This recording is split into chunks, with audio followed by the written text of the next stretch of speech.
ओम गणेशाय नमः। ओम नमः शिवाय। मैं निखिल ज्योतिषाचार्य आप सभी का मेरे चैनल पर पुनः स्वागत करता हूं। आशा करता हूं कि आप सभी स्वस्थ होंगे। महादेव की कृपा आप सभी पर सदैव बनी रहे। ये वीडियो वृश्चिक यानी कि स्कॉर्पियो के लिए बहुत महत्वपूर्ण है, क्योंकि वीडियो है सूर्य महाराज के राशि परिवर्तन के बारे में। सूर्य यानी कि सन 15 जनवरी को अपना राशि परिवर्तन कर रहे हैं और आपके दूसरे भाव को छोड़कर आपके तीसरे भाव में आ जाएंगे, यानी कि आप अपने मित्र ग्रह की राशि को छोड़कर अपने पुत्र की राशि, लेकिन वो पुत्र जो उनके शत्रु हैं उनकी राशि में प्रवेश कर जाएंगे। वैसे सामान्यतः कोई भी ग्रह जब अपनी शत्रु की राशि में जाता है तो थोड़ा अनकंफर्टेबल होता है। जैसे हम किसी मित्र के घर जाते हैं तो कंफर्टेबल होते हैं, किसी अपने पसंद के व्यक्ति के पास जाते हैं कंफर्टेबल होते हैं, और वाइसा वर्सा, यानी कि किसी ऐसे व्यक्ति के पास जाते हैं जिसको हम पसंद नहीं करते या वो हमें पसंद नहीं करता तो हम अनकंफर्टेबल होते हैं। वैसे ही ग्रहों का भी है, लेकिन एक एक्सेप्शन है कि मकर राशि में जब सूर्य प्रवेश करते हैं तो भले ही शत्रु की राशि है, लेकिन वहाँ पर सूर्य बली हो जाते हैं। कारण क्या है कि वहाँ से सूर्य को बल प्राप्त होना शुरू होता है, आयान बल। हम कहते हैं कि उत्तरायण हो गया या उत्तरायण का समय स्टार्ट हो गया। तो जब यहाँ पे सूर्य आते हैं तो उनको आयान बल प्राप्त होता है। ग्रहों के कई प्रकार के बल बताए हैं ज्योतिष में, उसमें से सूर्य का एक प्रमुख बल है आयान बल।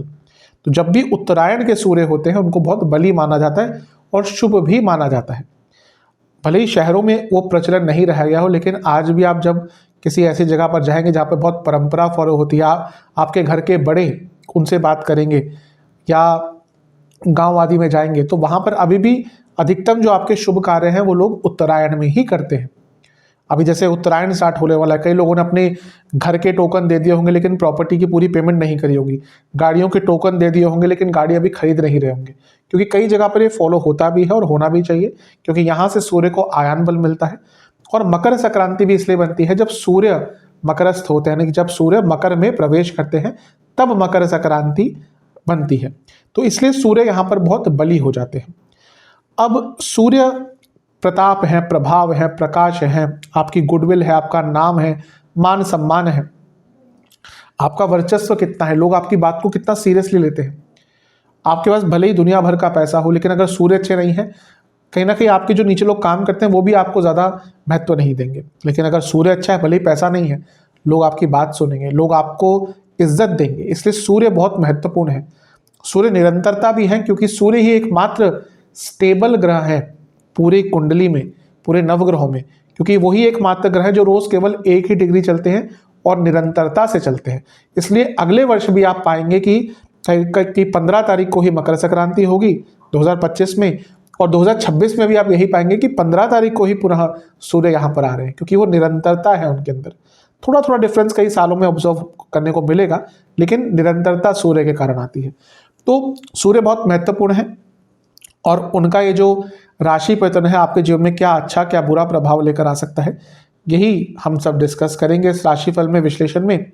यदि आपकी लग्न राशि या चंद्र राशि वृश्चिक है, दोनों के लिए ही यही राशिफल होगा। मेरा हमेशा से मानना है कि यदि आपको अपनी लग्न राशि पता है वहां से ऑब्जर्व कीजिए, जिनको नहीं पता वो चंद्र राशि से अवश्य देखिएगा। तो शुरुआत करते हैं इस अत्यंत महत्वपूर्ण राशिफल का विश्लेषण का। सबसे पहले देखेंगे सूर्य कहाँ पर आ रहे हैं।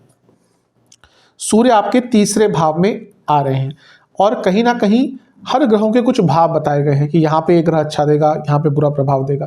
तो सूर्य का तीसरे घर में आना बहुत शुभ माना जाता है।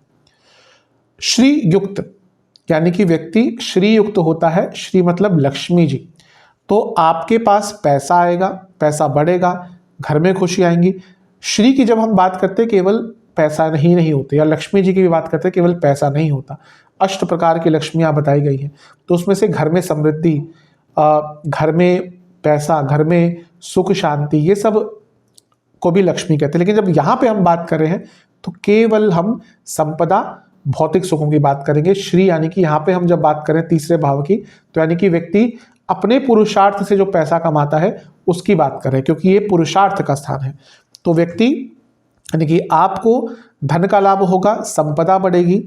कई शास्त्र ये भी कहते हैं, इसका डायरेक्ट कोई ये नहीं कह सकते क्यों कहते हैं, जैसे चौथा भाव प्रॉपर्टी का होता है, लेकिन कई शास्त्रों में लिखा है कि तीसरे भाव के सूर्य जब गोचर करते हैं तो व्यक्ति को प्रॉपर्टी देते हैं और वाहन भी देते हैं। इसका कोई डायरेक्ट इम्पैक्ट मेरे को नहीं दिखता, बस ये कह सकता हूँ क्योंकि 10वें घर के स्वामी हैं जो भी कहीं ना कहीं प्रॉपर्टी के लिए इंपॉर्टेंट होता है, तो उनका गोचर तीसरे भाव में व्यक्ति अपने पुरुषार्थ से वाहन आदि या भूमि आदि प्राप्त कर सकता है। लेकिन अदरवाइज देखें तो सुख संपदा, भौतिक सुख समृद्धि, इन सब में आपको कुछ ना कुछ अच्छा देखने को मिलेगा। व्यक्ति का साहस बढ़ता है, उत्साह बढ़ता है, ऊर्जा बहुत रहती है। तो इसीलिए यहां पर सूर्य का आना बहुत अच्छा बताया जाता है। निरोगी, शास्त्र कहते हैं सूर्य का तीसरे घर में आना निरोगी बनाता है। इसका अर्थ यह है कि अगर ऑलरेडी आपको कोई रोग तंग कर रहा था, किसी रोग से ग्रसित थे, तो उसका निवारण हो सकता है, उसका इलाज मिल सकता है, डायग्नोसिस हो सकता है। तो यानी कि रोग से निकलने के लिए सूर्य का यहाँ पर आना बहुत अच्छा होता है। कुछ नया सीखने के लिए बहुत अच्छा होता है। आपका जो उत्साह है, आपका जो एक्साइटमेंट का लेवल है, वो यहाँ पर एक अलग ही मुकाम पर पहुंच जाएगा। ये भी बहुत अच्छा होता है। जीवन आगे लेकर जा पाएंगे। आपका जो लॉजिकल सोचने का तरीका है वो बहुत अच्छा रहेगा। आप किसी से डरेंगे नहीं। तीसरे भाव के सूर्य व्यक्ति को अपने दुश्मनों पर, अपने कॉम्पिटिटर्स पर हावी करवाता है, यानी कि आपका जो प्रकाश है वो किसी से छुपाए नहीं छुपेगा। तो तीसरे भाव के सूर्य बहुत अच्छा प्रभाव देते हैं। अगर आप बहुत लंबे अरसे से आगे बढ़ना चाह रहे थे फिर भी नहीं बढ़ पा रहे थे, या कोई बड़ा डिसीजन लेना चाह रहे थे लेकिन नहीं ले पा रहे थे, ये वो समय है जब आप वो बड़ा डिसीजन ले पाएंगे। आइडियाज की कमी नहीं होगी, ना ही इंप्लीमेंटेशन की प्रॉब्लम होगी, क्योंकि सूर्य पुरुषार्थ के, सूर्य प्रयास के स्थानों पे है, एफर्ट्स के स्थानों पर है। तो यकीन मानिए जो 1 महीना है इसका आपको बहुत लाभ उठाना है, क्योंकि सूर्य की बहुत अच्छी पोजीशन है। अब तो इसके बाद 1 साल बाद ही आएंगे, तो ये तो तीसरे भाव में सूर्य का गोचर है, इसका लाभ उठाइएगा।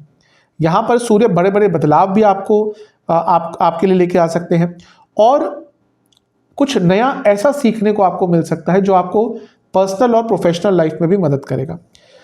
सूर्य तीसरे घर में व्यक्ति को मधुभाषी बनाते हैं। अब यहां पर थोड़ा सा आपको डिफ्रेंशिएट करना है। तीसरे घर के सूर्य मधुरभाषी अवश्य बनाते हैं। कहां पर? प्रोफेशनल लाइफ में, यानी कि अपने प्रोफेशनल लाइफ में, स्पेशली अगर आपका वाणी से संबंधित कुछ कार्य है, कम्युनिकेशन आदि का कार्य है, तो बहुत अच्छा रहेगा आपके लिए। लेकिन ये तीसरे भाव के जो सूर्य है ये व्यक्तिगत स्तर पर मधुरभाषी नहीं बनाते, यानी कि जो आपकी पर्सनल लाइफ है उसमें वाणी के कारण प्रॉब्लम आ सकती है, वाणी के कारण टेंशन हो सकती है। तो थोड़ा सा अपने लोगों से, यानी कि पर्सनल लाइफ में जब बात करेंगे तो थोड़ा सा सौम्यता के साथ करेंगे तो अच्छा है। और इसी में एक और चीज़ नेगेटिव होती है कि यहाँ पे जो सूर्य तीसरे भाव के हैं कई चीज़ों में अच्छा प्रभाव देंगे, लेकिन अपनों से, अपने पक्ष के लोगों से आपके झगड़े करवाएंगे। तो बहुत संभव है कि आपके आने वाले 1 महीने में अपने भाई बहनों से, अपने दोस्तों से, अपने घर परिवार से झगड़े हो सकते हैं। जहां प्रोफेशनली आप बहुत अच्छी तरह से चीज़ों को हैंडल कर लेंगे अपनी वाणी के द्वारा, लेकिन वही वाणी आपकी पर्सनल लाइफ में खटास की, पर्सनल लाइफ में लड़ाई झगड़ों की, पर्सनल लाइफ में अप्स एंड डाउन्स का एक कारण बन सकती है। स्पेशली भाई बहनों से, दोस्तों से, कज़न से, इनसे आपके थोड़े वाद विवाद हो सकते हैं। तो यहाँ पर थोड़ा ध्यान देंगे तो अच्छा है। अदरवाइज तो सूर्य का यहाँ पे आना बहुत अच्छा प्रभाव आपको देगा। जीवन की गाड़ी आगे बढ़ेगी, गति पकड़ेगा आपका जीवन। ये इच्छाओं का भी स्थान होता है। सूर्य क्या है? सूर्य प्रकाश है, सूर्य नाम है। तो अगर आपके मन में था कि आपका नाम बने, आपकी एक पहचान बने, वो भले करियर में हो, बिजनेस में हो, तो ये वो समय है जब सूर्य आपको आगे बढ़ने में मदद करेंगे। सूर्य कहाँ के स्वामी है? सूर्य आपके 10वें भाव के स्वामी है। तो 10वें भाव के स्वामी तीसरे घर में अच्छा है। कारण अगर आपका स्पेशली कोई स्किल बेस्ड काम है तो आपको आगे बढ़ने में बहुत मदद मिलेगी। सूर्य 10वें भाव के स्वामी हैं और उपचे स्थान में, यानी कि करियर में भी आगे बढ़ पाएंगे। बहुत अच्छा है। एक जगह थोड़ी सी प्रॉब्लम है, क्योंकि सूर्य 10वें भाव के स्वामी है और अपने से 6ठे स्थान में बैठे हैं। जहां पे भी काम करते हैं कलीग्स के द्वारा यहाँ पर प्रॉब्लम होगी। आपका अपना काम बहुत अच्छा रहेगा, लेकिन कलीग्स के द्वारा थोड़ी सी प्रॉब्लम यहाँ पर उत्पन्न हो सकती है। तो उनसे बच के रहिए, यानी कि किसी पे ज़्यादा भरोसा मत कीजिएगा। और कभी कभी थोड़ा सा ओवर कॉम्पिटिटिव हो जाएंगे, इससे भी बचना है कि सब कुछ आज ही करना है, मेरे को साबित करना है अपने आप को। वो जो साबित करने वाली बात होती है ना, व्यक्ति उसमें डेस्परेशन में चले जाता है और उसके कारण प्रॉब्लम्स हो सकती है। तो यहाँ पर ध्यान देंगे तो अच्छा है, लेकिन करियर पर भी इसका अच्छा ही प्रभाव रहेगा। तीसरा भाव एक नई यात्रा का भी होता है। तो अगर अपने जीवन को कुछ एक नया आप आयाम देना चाहते थे। कई लोग होते हैं बहुत कुछ सोच के रखते हैं, प्लानिंग करते हैं, हम ये चेंजेस लाएंगे, ये बड़े चेंजेस लाएंगे, लेकिन कर नहीं पाता कोई। ये वो समय है कि आप अपने जीवन में बड़े चेंजेस इंप्लीमेंट कर सकते हैं। सूर्य की दृष्टि बहुत इंपॉर्टेंट होती है। सूर्य की दृष्टि इसलिए इंपॉर्टेंट होती है क्योंकि जिस भाव को सूर्य देखते हैं उस पर सबसे ज़्यादा प्रकाश पड़ता है। इसलिए जब भी आप देखेंगे पूर्णिमा, कभी भी उठा के देख लीजिए, पूर्णिमा तभी बनेगी जब गोचर में सूर्य से चंद्रमा सप्तम में होंगे, क्योंकि पूरा प्रकाश उनका तभी चंद्रमा पर पड़ेगा। तो नवम भाव पूरा प्रकाशित है, और नवम भाव क्या है आपका? भाग्य स्थान। तो भाग्य प्रकाशित रहेगा। यहाँ पे सूर्य का प्रकाश कभी कभी पिताजी से संबंध बिगाड़ सकता है, पिताजी से ईगो क्लैशेस हो सकते हैं, इवन बॉसेस से भी थोड़ी प्रॉब्लम हो सकती है, लेकिन फिर भी उतना बुरा नहीं होगा। आपको ये प्रयास करना है कि स्पेशली अपने बॉसेस से, पिताजी से भी, लेकिन करियर की बात यहाँ पे स्पेशली कर रहा हूँ, तो अपने बॉसेस और मैनेजमेंट से थोड़ा जो वाद विवाद की स्थिति है वो उत्पन्न ना हो पाए। क्यों? क्योंकि ये वो समय है जब आपको करियर में आगे बढ़ने का अवसर मिल सकता है। इवन अगर आप ट्रांसफर या अपना डिपार्टमेंटल चेंज भी चाह रहे थे तो उसके लिए भी ये समय है, बहुत अच्छा रहेगा, बहुत शुभ रहेगा। तो भाग्य का साथ मिलेगा। इसके साथ ही तीसरा भाव यात्रा का है, नवम भाव लंबी यात्रा का है, नवम भाव धर्म का है। हो सकता है आपको किसी धार्मिक स्थल पर या किसी लंबी दूरी की यात्रा करने का भी यहाँ पे एक अवसर प्राप्त हो जाए, तो ये भी अच्छा ही दिख रहा है। धर्म के प्रति थोड़ी रुचि जागेगी। और जब हम सूर्य की बात करते हैं तो हम शिवालय, सूर्य को शिवालय का कारक का है, मंदिरों का कारक भी कहा गया है। तो हो सकता है किसी शिव जी के किसी बड़े स्थल पर आपको अचानक से जनवरी से फरवरी के बीच में जाने का अवसर प्राप्त हो, ये भी अच्छा है। मैंने केतु महाराज को यहाँ पे इसलिए दर्शाया क्योंकि केतु का प्रभाव सूर्य पर है। केतु लाभ स्थान में है और 10वें घर के स्वामी सूर्य को देख रहे हैं। केतु बदलाव है, टेक्निक है, टेक्नोलॉजी है। जो टेक्निकल फील्ड में स्पेशली काम करते हैं उनके लिए बहुत अच्छा रहेगा। और कई बार क्या होता है, लोग अपने करियर में अपनी स्ट्रीम को बदलना चाहते हैं। स्पेशली आपने 1-1.5 साल हुआ आपको काम स्टार्ट करे हुए और अब आप चाह रहे हैं कि कुछ अलग करें या ओवरऑल अपने स्ट्रीम को चेंज करना चाहते हैं, उसके लिए ये जो समय है सूर्य का, ये बहुत अच्छा रहेगा। और क्योंकि ये तीसरा भाव स्किल्स का है, अपने करियर संबंधित किसी स्किल को सीखने के लिए समय बहुत उच्च रहेगा, उच्च कोटि का रहेगा। अधिकतम आपको अच्छा प्रभाव देंगे सप्तम से, क्योंकि नवम में है, अच्छी स्थिति में है, बिजनेस में भी पैसा आगे बढ़ेगा। पति पत्नी के संबंध भी ठीक ठाक से ही है। थोड़ा सा कम्युनिकेशन, जैसा मैंने कहा, पर्सनल लाइफ में प्रॉब्लम होगी, तो कम्युनिकेशन पर ध्यान करके रखेंगे तो आपके लिए अच्छा रहेगा। ओवरऑल देखिए सब ठीक है। सेहत की बात करें तो गले की प्रॉब्लम तंग करेगी, जोड़ों का दर्द तंग करेगा, और जिनको इंटेस्टाइन की कोई इशू है या थायराइड की प्रॉब्लम है उनकी परेशानी बढ़ेगी। उपाय के स्वरूप में आटे का हलवा बनाना है, उसमें शक्कर की जगह, चीनी की जगह आपको गुड़ का उपयोग करना है, और साथ ही में आपको खीर का भोग भी, ये दोनों भोग आपको महादेव को लगाने हैं, और शिव चालीसा, सूर्य चालीसा 2-2 बार पाठ करने हैं। ये उपाय आप कर लेंगे, आपके लिए प्रभाव अधिकतम अच्छे ही जाएंगे। आशा करता हूँ वीडियो आपके काम आएगा। चैनल पे नए हैं सब्सक्राइब कर लीजिए, वीडियो को लाइक कर लीजिए। मिलता हूँ अगली वीडियो में, तब तक के लिए ओम नमः शिवाय।